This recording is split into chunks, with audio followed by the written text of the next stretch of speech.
tahadhari sana ni nini ambao unafanya mbele ya mtoto wewe.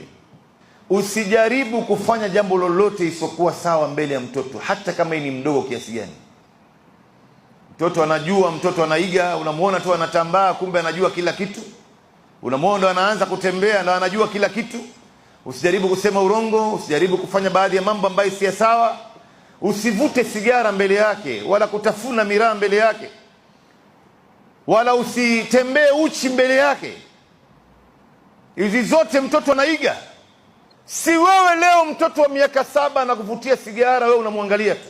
Mkanye, mueleze ubaya wa sigara ni kitu gani, kwa sababu ukimwachia sigara, itatoka sigara ataanza kuvuta bangi.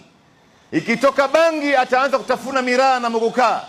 Ikitoka miraa ataanza kutumia unga za kulevya, dawa za kulevya. Baadaye atakuja kumpiga ngumi baba yake. Baba, kwenda huko, unaniambia kitu gani wewe? Baba gani wewe mwanzo? Alafu tunakuja kusema angalieni watu wa siku hizi hawana heshima na wazazi wao. Lakini wewe mzazi leo utamkataza vipi mtoto wako asivute sigara, na wewe mwenyewe ndio unamtuma akakununulia sigara? Unamfundisha nini huyu mtoto? Unavuta mbele yake, maana yake chochote unachofanya mbele yake anachukulia kwamba ni sawa tu. Basi yeye vile vile anataka kujaribu sasa.